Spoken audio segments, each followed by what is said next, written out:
Hello, everybody. I'm really excited today. I have with me Dr. Raputsoane from Productivity SA, and we are going to be discussing the idea of anyone really being able to build their own economy. And I'm really excited. Dr. Raputsoane, welcome and thank you very much for joining us. Thank you so much. Thank you so much. I appreciate the opportunity. Great. Before we start the discussion, can you kindly share with our audience briefly who you are and what you do at Productivity SA? Okay. My name is Leroy Raputsoane. I am an economist at Productivity SA. My work essentially entails producing productivity statistics, which essentially looks at the efficiencies in different sectors of the economy. And then also the competitiveness statistics. The competitiveness statistics measure the ability of our country to generate an environment where business can be successful. And this, we do it in conjunction with an institute in Switzerland. It's called the Institute of Management Development. They actually compares to about 64 countries in the world. Okay. So that's an interesting one. So how are we looking as South Africa? Let's talk about our productivity as South Africa compared to the other countries. How are we looking? Well, in terms of productivity, obviously our statistics are not so good. If you look at, if you look at across the board, and obviously productivity will be that one statistic that is not doing so well. If you look at it at this point, productivity and competitiveness, I just want to get the exact measure that we have. Okay. Actually, around 53 out of the 63 countries. Okay. In terms of productivity and efficiency. 53 out of 63 countries. Yeah. The 63 countries, remember last year there's normally there will be like around 60, 64, 63, 62 sometimes. Okay. There was Russia could not take part in Ukraine because of the problems there. And then there was a new country that joined the survey, which is Botswana. Okay. It joined for the first time. So now you can see that the countries obviously will change from one year to another, but they kind of remain in the 60s. Yeah. 60. Yeah. I'm curious about Africa. How many countries in Africa are participating in these stats? At the moment, we have only us and Botswana. And Botswana obviously joined. It was the first year that they were in this. Okay. So, and before then it was us since 1998. Yeah, okay, all right.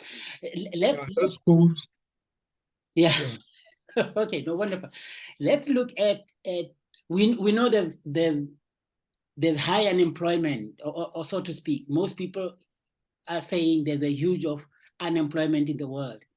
Our take is it's not so much of unemployment, it's just that people are unproductive. Now, if I were to ask you the question, looking at the fact that the latest quarterly survey shows that there's 15 million people in South Africa that are employed.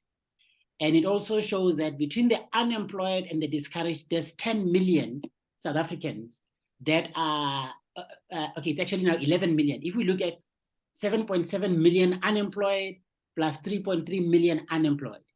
So the question then is, if these people would be productive and start their own businesses, what will it do to the economy of South Africa? Okay, thank you so much for the question. And I think I have to make a disclaimer. A disclaimer that I'm not an expert in entrepreneurship, because this is where we're moving. The talk is actually moving into, the country being able to develop entrepreneurs and having that mindset where people can actually start their own businesses.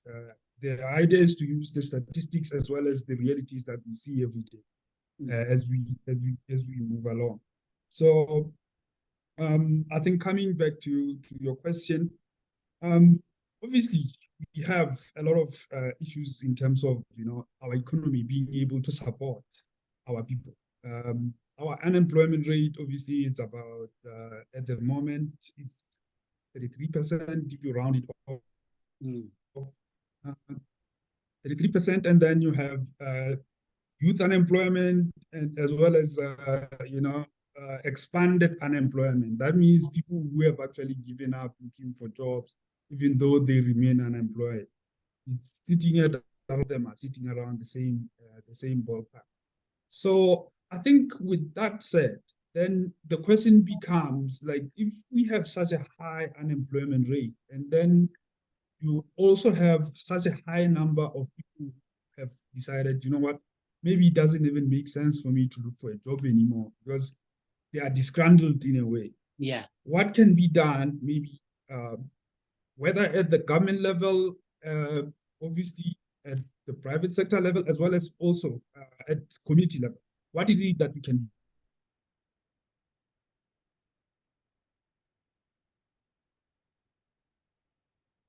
do from all those levels? Okay. For example, I'm actually looking at the level of entrepreneurship, quoting the statistics that we just talked about now, about of us being compared to other countries. Like in terms of our entrepreneurship, we actually ranked number 62. That means we are almost at the bottom of the rankings. Out of those countries that the Institute of Management Development looks at. And in terms of apprentices and apprenticeships, we actually ranked 59. That means we are almost 60. Like when you look at those two statistics, and this is where actually the biggest problem lies in terms of actually looking at the people actually expected to produce and as well as earn income. Okay. Not just be scandaled and be sitting at home and not having anything, not be economically inactive. You want like a population that is economically active as you do in other countries. Like the other countries' statistics, like unemployment, when it reaches 5%, it's actually considered to be like some of the worst. Like they developed mostly in the developed countries, 5%. Yeah. Like at 5% level, that is where they begin to worry. And that could actually even change the political landscape. That's that unemployment number. But look at us. 5%, yeah. We are like in the 30s. Obviously, coming from maybe 15 years ago, we're ranking maybe like a 23, 24, 25% unemployment rate. It's still high. It's still high. So I think I don't know where you want us to start in terms of where we look at. Is it at the personal level, at government level, or maybe in general? Let's look at personal level because what we would want to do is we don't want to go to government level because we know there's policies. It's very difficult. I want us to look at personal level because I believe that as the people start to rethink and change their mindset, we are able to start a momentum for people to rethink differently. So let's look at personal level. How do we move from there? Okay, I think from personal level, we talked about entrepreneurship, which is that motivation to actually engage in starting businesses, or engaging in running businesses as a people. Like we have this high unemployment rate. That means that most of the time you find that people actually go and graduate. They graduate from university with varying degrees, and they are not able to participate in the economy because we just sit back and wait for employment. So what should be changed? I think the idea is the mindset. Like I think this should be starting from even our families. Like our families should actually encourage us as kids, like from very young age, that you know what, taking you to school, we want you to get education, but don't just sit there and be a person that is actually educated and just looking for a job. Try to create employment for yourself. And the good thing about creating employment is you obviously creating employment for other people. Because if you're gonna, let's suppose I studied something like maybe I studied catering, okay, for example. I have to maybe go out and start small. I might start maybe with 1, 2 people, myself and the next person that will be helping me. Okay. That means I'm already employing 1 person. But then if I go to be a restaurant, I'm actually becoming, employing maybe up to 10 people or even 20. And if I have to expand and have 2 restaurants, you multiply that 20 by 2. So you can see how much, thinking outside, just being employed, benefits not only you as a person, but also somebody else. But also we have to be, I think, honest about, the realities, like I talked about, like the realities that we see in our everyday life. That at some point, somebody still has to work for somebody else. We can't all be entrepreneurs. There will always be somebody who works for somebody else. Like the example that I just made, you have a person that is an entrepreneur, but then he has actually people working for him.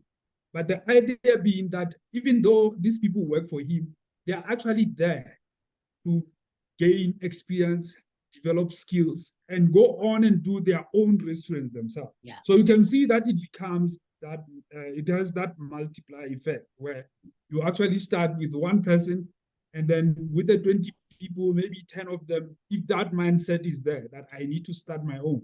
Yeah. I have seen how this guy, runs this business. Maybe let me go and study it in my own, township or suburb, if I stay in the suburb. Yeah. So if that multiply effect will actually make people, aware that it's not only, you don't just have to sit and wait for government to, because most of the time we blame government. Like whenever we see this high unemployment, the blame is on government. Government is not creating jobs. Government is not caring for its citizens. Like the policies are not good enough for us to have this economy where we can all be employed. Yeah. And I think if you look at it, most of the time, the reality is government is supposed to be an administrator. Like it's just supposed to be administrative. But then at the personal level, people are the ones who create companies. And these companies are the ones that actually employ most of the people, not government. Yeah. Yeah. Let's look at the 2 stats where we are lagging behind. Apprenticeship being number 60 and entrepreneurship being number 62. Where is the challenge? Is it individuals that are? Is it the individual mindset, or would you say that maybe the problem is from the government side? I think it's structural, in the manner that it actually starts from the individuals, and it actually go cascade to government. Okay. Like from an individual level, we already talked about, the mindset. Yeah. The mindset where from a young age, when you're asked what you want to be when you grow up, you're not expected to say, I want to be a teacher, I want to be a policeman. This is what we used to do as kids. And nobody would actually encourage you. Do you ever think maybe say, I want to own a business? Yeah. It doesn't. Nobody asks that question. Like you are happy, and most of the time your family will actually channel you into a particular career. Maybe we want you to be a doctor so that you can work for a hospital. And like it's an interesting thing that even though you are a doctor, you're not, you can actually create your own practice, or you're a lawyer, you can create your own practice. We see that every day. But the mindset most of the time is that I graduate, I want to get a job. And obviously we come from different backgrounds where, for some people, it becomes imperative for them to actually get a job.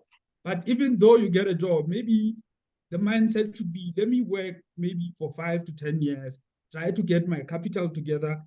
And now, once I have maybe gotten like what I feel is enough for me to start a small practice if I'm supposed to be, a doctor with their own practice, or maybe I did, catering and I want to start my own thing. Let me go work at a restaurant and then save money, and then at some point then move on to do other things that are like that would actually benefit me in terms of me being a person that is now a leader of a business in that environment where I studied in school. Because I think if you look at the statistics again, like we may argue that we have this high unemployment, and most of the unemployment actually, look at the latest labor force survey, is actually the people who don't have matric education. Like I think 50% of the unemployed are actually people who don't have education, and the people who have matric is about 40%. And that means that we leave only 10% for about 10% for people who have post-matric qualifications. That means if you have like 10 people come at you and they are graduates, or maybe they have post-matric qualification, only one of them will be unemployed. But then if they don't have a matric qualification, half of them will be unemployed. So it means that education and it's still important for you to be able to gain employment. But then at the end of the day, I think people that actually start more businesses are actually the people who are educated, the very same who are able to get jobs easier than the rest of the people. Okay. They are the ones who are able to actually become entrepreneurs. Like as you can see now, the world is moving into a space where everything is technology. Yeah. And if, like, for somebody who does not have a matric qualification, you cannot start an IT company. Yeah. It becomes difficult for you. You have to have some sort of post high school training or matric training for you to be able to specialize in a particular field and be able to be successful. Yeah. And obviously you have to draw up business plans. You have to have understand a bit of finances, have some financial education. So all those things need you to be educated. You don't really need to be an expert in maybe finance or accounting or even information technology. Yeah. But at the end of the day, it helps for people to be educated because they are able to start businesses easy. Yes. All right. Okay, great. Let's look at the idea and the concept of I was looking at an article, I think 2-3 days ago, where another economist said that we need to be aware that every family builds its own economy. In as much as we can talk about the economy of South Africa, but at the end of the day, the economy of South Africa is actually the sum of the economies of the companies and business owners that are in there. What would you say about the idea that myself individually, whether you want to look at me as an individual or as a family, that we are all the time building our own economies, and my economy, my family's economies, my company's economy, when we add them all up, we talk about the economy of South Africa. What is your view on that? What's your thoughts? Yeah, I think that essentially how economic growth is measured. Economic growth is actually measured by collecting all the revenues of the companies in the country, as well as the incomes of people in the country. Okay. Then you can actually measure your economic growth. But then I think maybe looking at it again from a slightly different perspective, even though a similar one. I think if we look back a couple of maybe about 50 years ago or 100 years ago, most of the time, if you're like, you would find that, and that I think still exists a lot in some of the developed countries. If your father was maybe, a farmer, most of the time you would actually end up being a farmer. Okay. Like it's a family business. So somehow you actually, like, even though you may not work in the family business as you're growing up, you're actually learning every day by just watching. And at the end of the day, you actually end up developing interest in that area, because this is where you feel like I'm more, I can do better here. Because on the other side, I don't have anything. I don't have a mentor. Like, you don't have your family as mentors to actually help you be successful in whatever field outside the one that is already established in your family. And obviously, when you look at it from that standpoint, I think it's interesting again that obviously, if I start a business and then I have a family, maybe I have a couple, one, two, three children. Then what happens is, most of the time they actually get me and they want to like me. Like and I think this thing, you see it all the time. Like that, most of the time children usually emulate their parents. Like most of the time, if you look at the children of maybe some people like in education, like their children actually end up being in education too, as lecturers or teachers or whatever. So most of the time we kind of emulate our parents, because they actually begin to drive us into that space through us just copying them. Because as a child, you actually learn by copying the people that are older than you, and also because you can actually see, like, you have support if there's anything that if you were to run into problems in that field. So obviously, in a field like maybe a proper business, it becomes even more advantageous for you as a person to have at least a mentor as a family member, more so as your friend. So I think it makes a lot of sense that the sum of all that of all that effort from the family, looking at it from that community, and then going to the country, it makes a lot of sense what the economist has put forward as a proposal. Yeah. So on the specific question, when I'm saying to people that, listen, I meet Peter on the street. I say, Peter, are you aware that you build your own economy? I'm wanting to I was looking at this article, and I was happy about the fact that he reduced the idea of building the economy to a family. But I'm of the opinion and view that all of us individually, whether we are conscious or not, we are continually building our own economy. So even me, within my family, I'm saying I'm building my own economy. And yes, there's Obakeng's economy and there's my family's economy. What is your view about the idea that each and every individual is building their own economy? My view is that yes, it is true that your economy, obviously in the context where you're putting it, is more of me. I have my income, obviously, my income, and then I have my assets.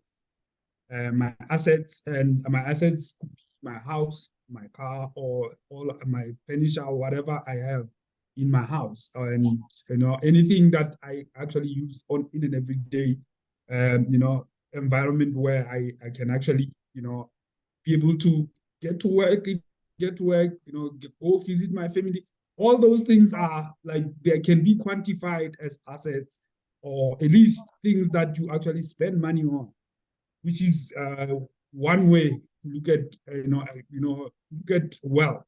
That one way to look at wealth is for you to be able to have an income, and with that income you're able to spend it on certain things, on your assets, as well as sometimes on things that are consumables that you may say are liabilities, but obviously we have to live. So like food, you have to buy food and you have to survive. But then, then it becomes that the thing that if you have, like, you can look at it from an employed person as well as a self-employed person. From a self-employed person, obviously, if I have my own business, I actually reap profits and I pay myself a salary. I have to do that, and I share in the profits also. So if you look at it from that standpoint, obviously, if my income is is high, then I'm able to have all those assets. That means my economy as a person is actually good. And as an employed person also, I work here in our organization, and I earn a salary. Yeah. And with that salary, I actually accumulate assets as well as be able to live on it from one day to the next. And obviously, the more assets I accumulate, the more better I become. That means the more my economy becomes better. And if you sum all that up, whether you are self-employed or employed, then at the end of the day, if you have more wealth being created, then you have like the economy that is wealthy and that is able to sustain itself. Okay. No, great. Let's wrap up by looking at the 11 million individuals that are unemployed. I've made a note that, well, fortunately or unfortunately, I think more than 50%, but it's a huge number of these individuals that do not have matric. So the question that I have to ask is, what are we saying about these? And I'm looking at the fact that individuals can educate themselves. I'm being sensitive to the fact that the majority of the people that could not complete matric, most of them, you would find that it was not through the fault of their own. Maybe, mom and dad passed away. I'm sure there's a whole lot of reasons. So here we are today, 2023. What are we saying about them and their prospects? Is it not correct to say that they can self-educate them? There's YouTube, there's the internet. They can self-educate themselves, and they can begin to be productive in their own right. So I'm wanting to check, and I'm wanting to clarify that. Are we saying, so here's a question. Without matric, are we saying someone is doomed to have a life of misery? What would you say to that, with all the self-education available? My view is that obviously there's what is called self-investment, like investment in self as a person. Like it could be through going to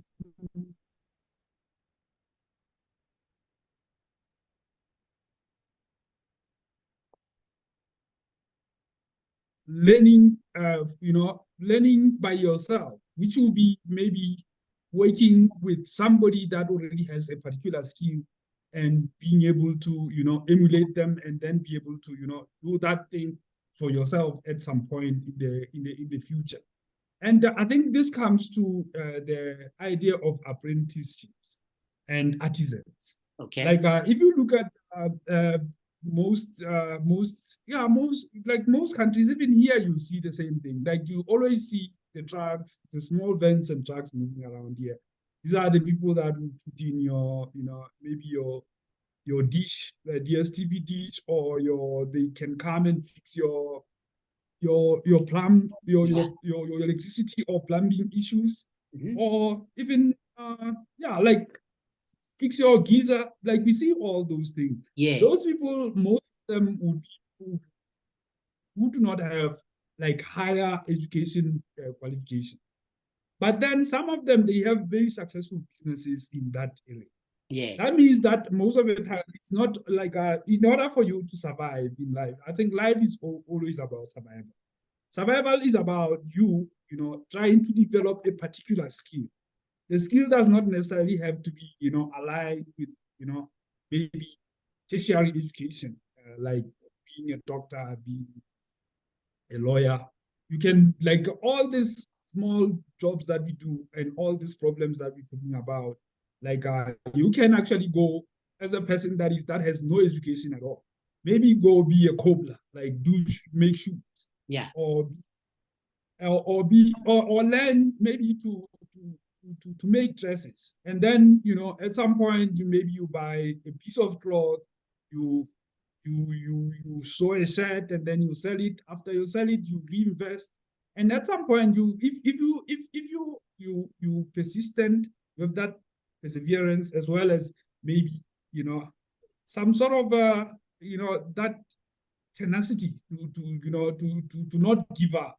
Yeah. And not be the person who tells himself that if I'm not employed by somebody else, I can't do it for myself. Okay. Then you can see clearly that if I started off maybe as a cook, I can actually end up being, maybe supplying even the world with the shoes that I've actually created. And we have seen that a lot. Like we buy labels. We buy labels all the time. And those labels were started by, like they didn't start off being big and selling their products throughout the world. Like something like Nike was started by two people. Okay. Mm-hmm. They started and they started selling their shoes maybe locally. And then at some point they would sell it maybe to the local teams and then in their country. And then now they are global. Yeah. So I think the idea is that most of the time, let's not just, as a people, let's not just wait like for somebody else to create employment for us, whether government or maybe formal business. Mm-hmm. Let's try and get the skills, like the skills. The skills do not necessarily have to be, a high-flying, very educated person. Even the little, like cleaning, like you can actually start doing, and cutting grass. And at some point, maybe when you see the money is good and you have a lot of contacts in your local, in your area, you can actually begin to call your friend, hey man, come over here, let's work together. And then with time, you can actually begin to, maybe the two of you begin to employ other people. Now you don't come and bring your things together. You now begin to call them because you have your own, like your machinery, as well as equipment that you need to do this thing. Then now you need to hire people to work for you. Yes. So you can see that you don't really need formal, like that high formal education. Even just being able to, write your name is enough for you to be able to start a business like a cleaning service. Wow. So I guess it could be a mindset issue. So what we are saying is that the people that don't have matric, let's talk about that, who is high on unemployment, is that the people that don't have matric, they mustn't allow their mind to think that because they couldn't get matric, their life is destined to misery. So they must just change their mindset. The mindset. I think for me, if you look at this, it's more of a mindset issue. A mindset issue in that you don't want to, I don't know, you have that mindset that I can do it myself. I don't really need to wait for somebody else to come and make me do it. Which is, make me do it to be, let me get a job and then get somebody manage me to do it. Let me do it myself. Yes. Now, Dr. Raputsoane, thank you very much for your words of wisdom. We highly appreciate this. We look forward to our next engagement. Thank you very much. Thank you so much. Thank you so much. It's kind of a diverse, topic to kind of address, and obviously touches a lot on entrepreneurship. Yes. And obviously, at this point, we just looked at it from a higher level, which is more of reality, using the statistics as well as our experience to try and tackle the problem. We will get to it again. Our viewers will be looking forward to our next engagement on this very, very important topic. Thank you very much. Thank you so much. And maybe after you stop recording, I just want to ask you a couple of questions. Super. Thank you.